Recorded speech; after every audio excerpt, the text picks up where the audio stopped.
Welcome to another edition of the Civ Battle Royale. My name is Dawkinzz, and this is episode 50, March to the Sea. Meat is grinded, civs are rumped, and war crimes are absolutely committed in this high-stakes free-for-all.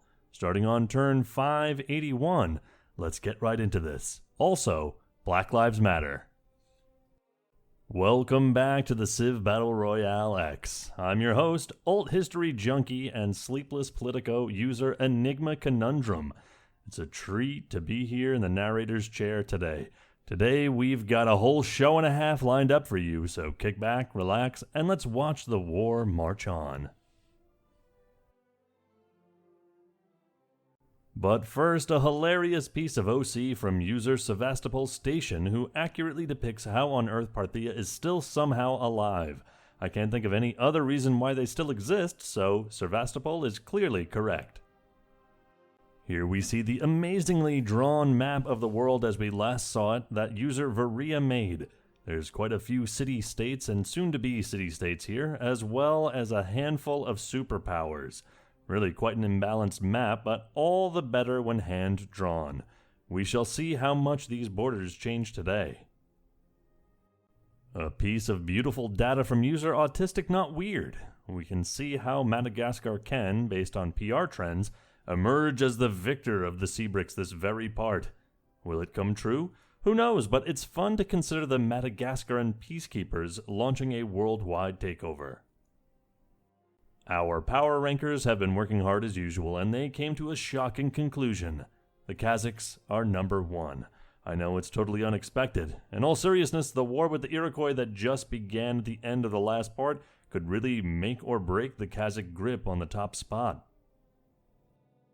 Somewhere near our citadel spam, a young Iroquois chief named Sarapalin is saying that she can see Kazakhstan from her house. Little does she know that her house is Kazakhstan now. In other news, the Kazakh-Iroquois front is going about as well as expected. Savak and Gift Lake are down in the red, and Battleford is in the black with absolutely nothing capable of capturing it in sight. Nearby, we can spot a Tongu carrier with a captain who's unaware of the fact that their map is upside down. Now that's a lot of damage. Seriously though, this is a bit overkill. The entirety of the former Métis territories have been turned into nuclear rubble. Wait, nope, they still have high population. Part of me thinks this was just for fun, not to actually stop Hiawatha in any way. Regardless, this would still make a better Fallout game than 2077. No, Mithridates, I've got this. You sure, Zenobia? I mean, Zimbabwe looks pretty big and scary. Look, they may have the lead in land, but do they have citadels? Yes. Well, you can't beat our rifles and our Gatling guns. They have nuclear weapons. Okay, you know what? You're right. I'm not going to declare war on Zimbabwe. Instead, I'm going to declare war on Zimbabwe, Tongu, and the Vikings. Too strong for just one opponent. Plus, that Tongu cavalry was looking at me funny. What? I'm going to head out. It's weird having a conversation with yourself, but I've been in quarantine long enough. What a surprise! Hyderabad has fallen. Zenobia's gigantic suicide by Matota clearly did exactly what was expected, though I'm amazed it was so quick. Anyways, let's gin up the eulogy. While Palmyra was a strong contender for the first chunk of the game, they began the inevitable decline that faces so many regional powers. While reaching rank 3 at the same time they tore the Seljuks a new one, they stagnated, and as we all know, stagnation is deadly in the CBR. Endgame was a continuation of the stagnation, while the exile in Hyderabad cementing their rise through the ranks as a function of higher civs dying out en masse. Though the hype was strong at one time, it simply didn't fuel them. F. Cheese and crackers. Bob, slow down. Hawk rushes straight into war against Benin, which isn't important, and Uruguay, which is terrifying. We all know what the Gwei is capable of, and judging by the fact that Newcastle is the only city he has that has any health left, I'd say that I might have to get the next eulogy ready. Yep, this is looking bad. Canberra and Sydney have fallen, driving Hawk to retreat to the excellently named city of Wagga Wagga. You know what? It's so fun to say that I'll write out Wagga Wagga again. Wagga Wagga. Fozzie Bear is the mayor. Bob Hawke famously set a Guinness World Record for speed drinking. After today, he's breaking that record. He's left in Wagga Wagga as the Gwei overwhelms Newcastle, leaving only a handful of units to finally put the Aussies out of their misery. Crikey. Back on the Alaskan front, we see that absolutely nothing has changed. Judging by the population dropping, otherwise known as genocide, the cities have flipped, but we're really back at the status quo here. Glad to see competence in warfare. Oh my God, did y'all see that? Shh, I don't swear anymore.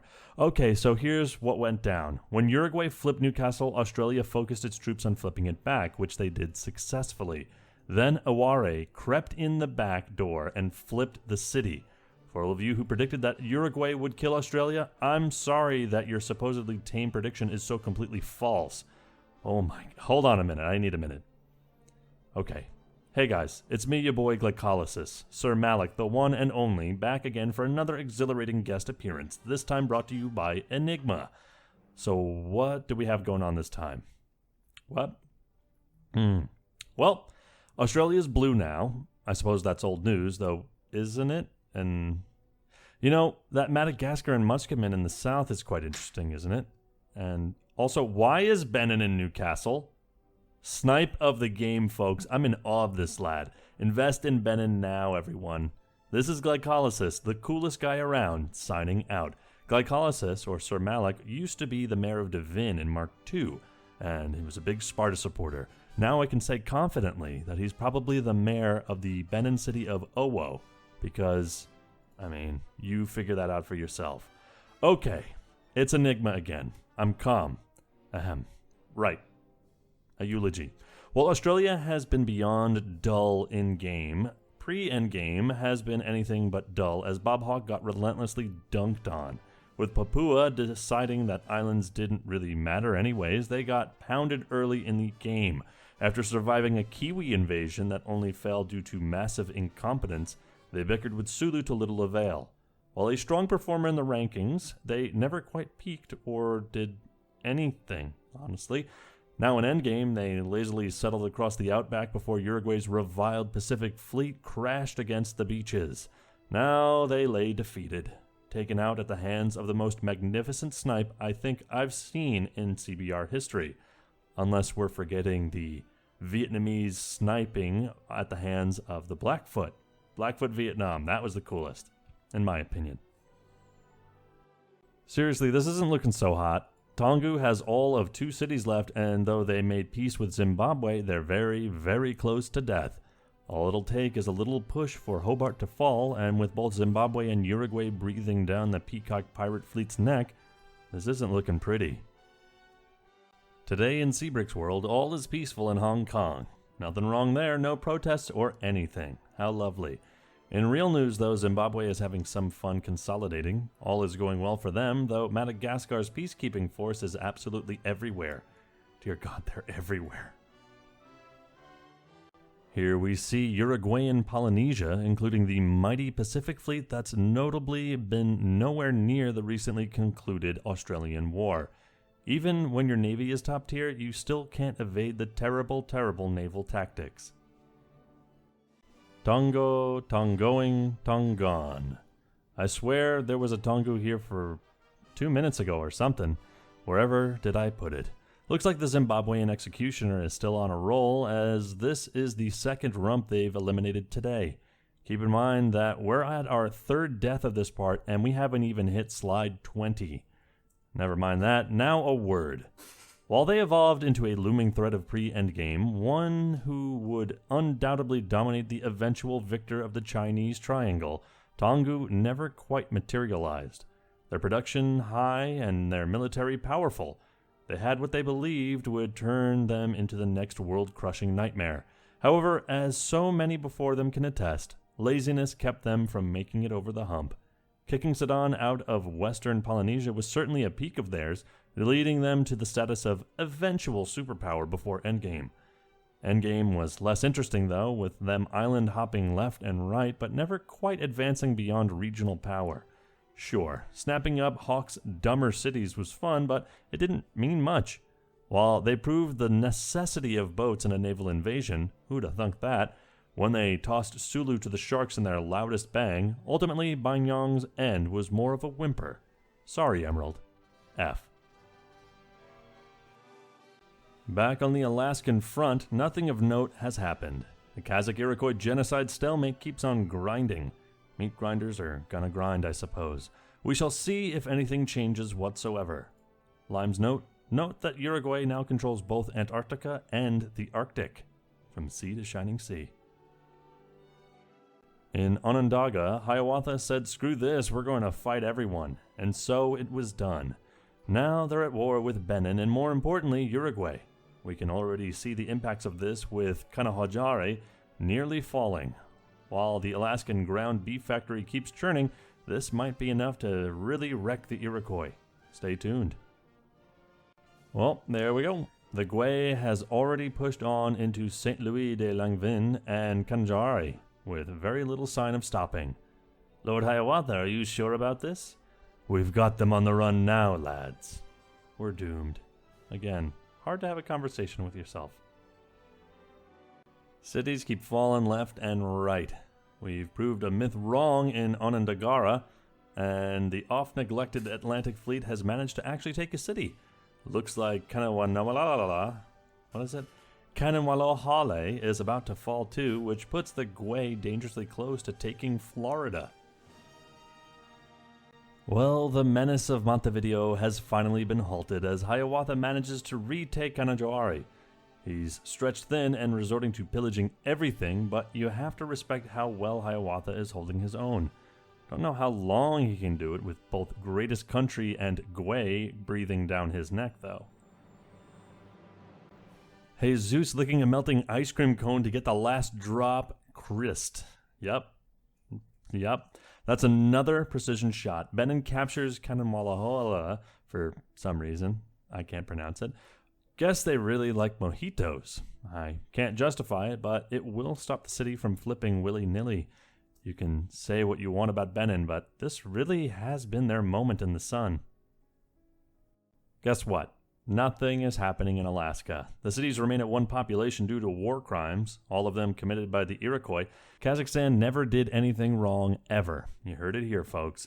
Kazakhstan, greatest country in the world. Lime's note, Director's Cut has even more examples of the Iroquois-Kazakh war crimes if you're interested. Sarapalin has been promoted to Governor of Iroquois, Alaska, given that they control the entire region now. Good job, though everyone is dead. Your call as to whether they're the lucky ones or not. Here we see a rather sparse More Corps. That's about as nice to say as Wagga Wagga. There's not many units here, but it doesn't look particularly threatened. Nope, the Middle East looks like an emblem of peace. Also, what is up with those Kazakh lands? They have more Madagascan than they do Kazakhs. Step up your carpet game, Able. All of us are rooting for the #1 exporter of potassium. Here we see Tawanan Dadon. I swear I'll stop torturing you, docs. Likely story. Well, that's not the big news because Florida has fallen. While this may be good for Uruguay's push into general North America, it's a problem because he will be facing the hordes of methed-out raccoons in the Everglades and rants. Only the strong will survive. Kazakhstan, greatest country in the world. All other countries are run by little children. Okay, now that I've got my patriotic shush posting out of the way, we can see that the Kazakhs are pushing even deeper into Iroquois, Alaska, and even deeper in whatever. All I have to say is that the enclave gore is absolutely nightmarish. We turn now to the Iroquois Isles, because Hiawatha has to flex and show us all how much better he is at enclaving than his current enemy from across the Bering. Conveniently, Iroquois Ireland also supplies booze en masse to Onondaga, which probably explains the war on two fronts. As we can see here, Parthia is now at war with the Kazakhs, their protector and insulation from all harm. We may be looking at a quadruple kill today, if the Madagascan peacekeepers get out of the way, that is. Rumor has it that the Madagascar peacekeepers have begun bringing penguins for reconnaissance. We need further analysis before we can determine if that's true. Fear the Gwei, folks. Fear it. They've got Baja California and even regular California too, let alone a good chunk of the Mojave. With no signs of stopping, but also a load of recent flips in the red, this war could go either way. But that Iroquois is looking pretty sparse, isn't it? Another Iroquois push yields some flips on the Alaskan front, but it's not nearly enough to halt Ablementum. As we can see, it looks like Battleford is here to stay, while the flips are in the red and black. Chances are, when the next Kazakh turn rolls around, we'll be back at the meat grinder. We've set a record because this part isn't even halfway over and we've seen our 4th death. Able decided to put the Parthians out of their misery, which comes as a surprise to nobody. In other news, potassium production in Zadpadgarta rose 250%. Parthia's strongest moment was way back when the parts were still in the single digits. They fought and they fought, even putting a dent in the Kazakhs. But as Ablai Khan undoubtedly told Mithridates, you should have gone for the head. We're in the endgame now, and as we can see, the Kazakhs were the ones to put Parthia down, not the other way around. A solid meh as a contender, finally laid to rest by their oldest foe. F. Holy heck, that is a lot of weaponry. Make no mistake, the Kazakhs are a force to be reckoned with. A ton of high-power units and only minimal carriers. It's a CBR paradise. As is tradition, the Madagascans are desperately peacekeeping, complete with reconnaissance penguins. There's consolidation going on in the islands, and while it's unlikely for attacks up the east coast to begin yet, the fact remains that South Florida and the Caribbean remain very firmly in the hands of that creepy sun. In other news, the sidebar shows that Kazakh wonder spam has been all too prevalent. The Kazakhs have been pushed back, losing Battleford. But that's not the big news of this part, because Cutknife has a rogue dino problem. Just for a minute, imagine being from Cutknife. Your city's been repeatedly nuked by weirdly cubic enemies. Everyone you know has been drafted and then died for some god-forsaken glacier. And now there's actual dinosaurs assaulting your home. Actual dinosaurs. Lavalleja can check out any time he likes, but he can never leave. That's a story, at least, given that he's taken over California proper now. It is worrying that the Iroquois seem to get pushed back further and further with each fight. One thing is for certain about this war, and it's that we have no clue how long the Iroquois can even last.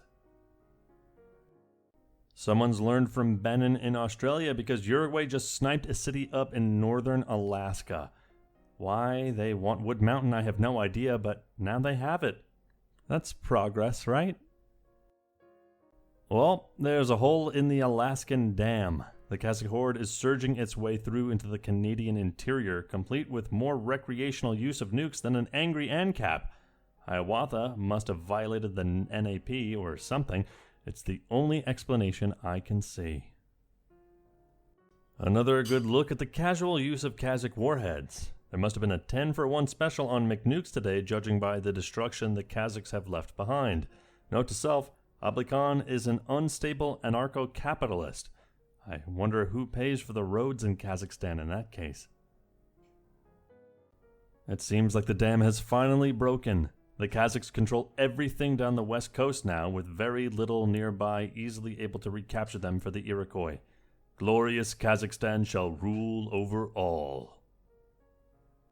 Well, it looks like both sides have changed focus. Uruguay is working its way through the Gulf Coast, and meanwhile the Kazakhs have checked into the Hotel California now.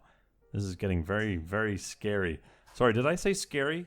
That's not the right word for this. I mean Kazakhstan, you very nice place. While this may look like Zimbabwe's territory, the Kazakhs are carpeting pretty aggressively in it. It's a part of their genius strategy called have a good 2/3 of our units halfway across the world from the war. I applaud all of the Kazakh generals for their strategic brilliance. Little by little, the Iroquois defense crumbles. The Kazakhs making their way inland is grim to say the least, even though they did nuke the ever-loving crap out of the cities they're taking over now. If they want to control Fallout New Kansas, go right ahead. The Iroquois Isles continue to be a model of peace, prosperity, and inebriation. Are we looking at the future home of Hiawatha's rump state? Only time will tell if he takes up residence in the Faroe Islands just to get away from the Kazakh blob. Holy heck. Okay, this was a pretty sudden reversal and also a genius tactical move. The Kazakh blitz seems to have succeeded, and they've cut off any hope of a growing land border on the part of the Gwei. While Uruguay can continue spreading through the east coast, with the Kazakh hordes knocking down the doors of the heartland, I don't think they'll get there in time. The Kazakhs are really taking them out behind the woodshed here. In the span of a few turns, they've made their way from Alaska to everything west of the Mississippi. This might be the single quickest changing war I've ever seen. It went from straight stalemate to curb stomp. Lavalleja is getting his share as he's conquered Florida and bested the aforementioned raccoons on meth. Sadly, his Gulf Coast ambitions have been cut off by the Kazakhs grabbing the equivalent of Alabama. Jerk move, Able. Jerk move. The Anti-Iroquois Action Coalition has consolidated its gains pretty nicely. Meanwhile, Madagascar peacekeepers are already in the new Kazakh territories because of course they are.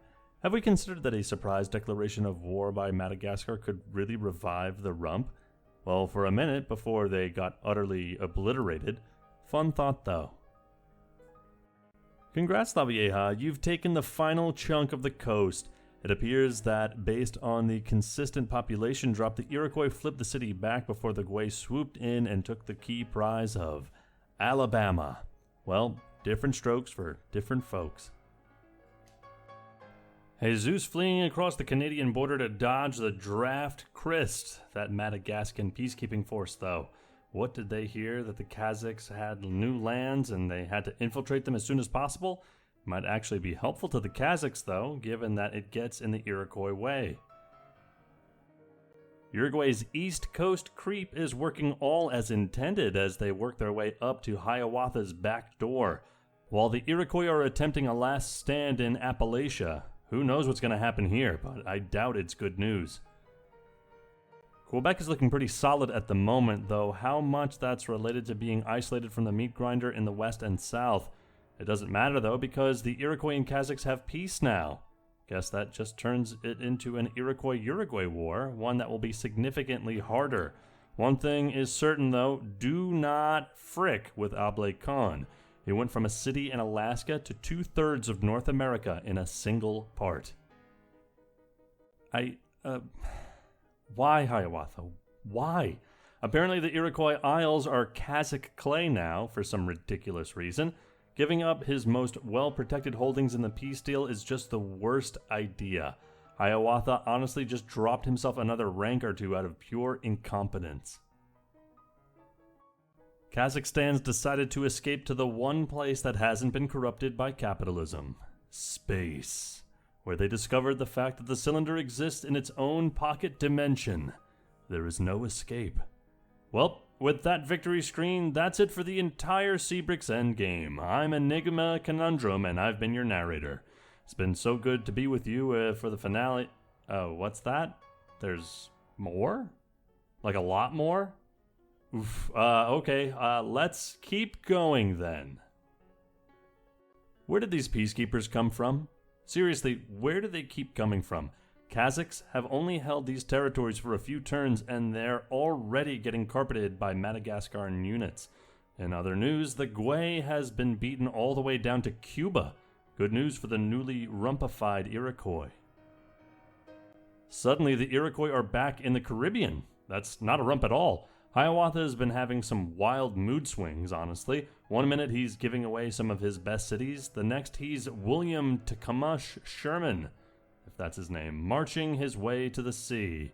Iroquois are many things, but boring is not one of them. Kazakhs have the largest military. In other news, water is wet and Madagascar is useless.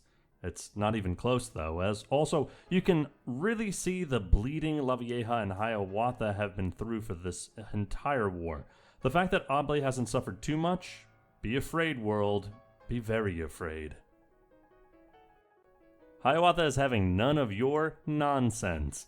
Not one bit of it. Seriously, where was this demon against the Kazakhs? Regardless of that, he's worked his way down to Central America and the Caribbean. Sooner or later, he's going to push his luck, but at the moment, the Gwei seems to have nothing nearby that can retaliate. The Iroquois got back their cities in Baja California as well, which is pretty impressive and unlikely to be held given the proximity of strong Gwei cities. However, I have a theory. Madagascar is protected by the Kazakhs because they're his defense force at this point. Their bodies get in the way before anyone can assault a single Kazakh. It's certainly a strategy, I guess. The Eagle has landed in South America. I repeat, Maturin has fallen. How is this even happening? I mean, Caracas is in the red thanks to the Iroquois, who not just 15 slides ago were being repeatedly slapped by the Kazakhs. Things are happening here that should not be happening. Benin is now at war with Zimbabwe in what is sure to be a very balanced war. Nah, I'm just playing. This feels reminiscent of the Boers versus Mali. Regardless, let's see how the Saharan slap fight, yes, I'm claiming this as the name, plays out in this absolute mess of a part. Owo, what's this? A thermonuclear weapon? Yes, tragically, Owo has been nuked. The world's best city has been subjected to horrors they should never have been put through. Guess Zimbabwe doesn't like cat girls. Now you have to imagine that the city has, instead of super mutants in the Fallout games, they're radioactive furries. After the captains of the Zimbabwean and Benin ships threw darts at a map to figure out where to fight, they landed off the coast of Uruguay. Yeah, that makes sense. Glad these ships are in position to capture a city. Well, Edu has fallen. Boers versus Mali indeed, it's only been a few slides. We'll see what happens, but it's not looking particularly friendly to Benin right now. Actually, it's looking pretty unequivocally like horrible news for them. And the snipe that brought a tear to Finnish eyes everywhere is gone. Zimbabwe has taken Newcastle, and with it removed Benin from Australia. Makes sense given Zimbabwe and Indonesia's proximity, but a moment of silence is still needed. We now go back to the West African front, which is looking grim, to say the least. Benin lost Essie and that one tile city, which I won't make docs pronounce, leaving them with a thin strip of cities across the Sahara. Aware's time is running out, and that city's name is Erhonigbe. That's right. I'm pretty certain that's it. Hiawatha has just proclaimed himself the properly elected president of Venezuela. He has Caracas under his control and is claiming legitimate authority. Somebody call the CIA. Seriously though, the fact that they've made genuine landfall in South America is mind-blowing to me. 3 cities, including Valencia, are in the black, too, in even grimmer news for Lavieja. Benin is pretty much gone now, but they've got 3 cities in the red and only 1 in Africa at high health, as well as those others in the Black Sea. Pretty soon they'll be just a city-state, as Zimbabwe seems to have no intention of stopping. They've made peace with the Vikings, though. Good on you, Aware. Focused on the real threats. Well, Hiawatha has control of what amounts to Gran Colombia now. Look, if you told me at the beginning of this part that the Iroquois would go from hell's heart I stab at thee and manage to consolidate in northern South America, I would have laughed at you. If you said so 30 slides ago, I would have called you crazy. However, yeah, it's somehow happening. I need a drink. As we wrap up our part, we can see the Saharan slap fight ending with Aware KO'd on the floor. Use is about to flip, Eko is untouched, and other than that, there's the Black Sea colony. Not a good day for Benin, not at all. This has been an absolutely bonkers part of the CivBattleRoyale X. I've been your narrator, user Enigma Conundrum, and I bid you all farewell. And my name is Dawkinzz. It's been a pleasure having you here to listen to me just go on and on and on. If you liked it, please like, subscribe, do everything you can. Comment below with whatever. Just want to talk. It's lonely in quarantine. But thank you for being here. I'll see you next week. But until then, we'll see you next time.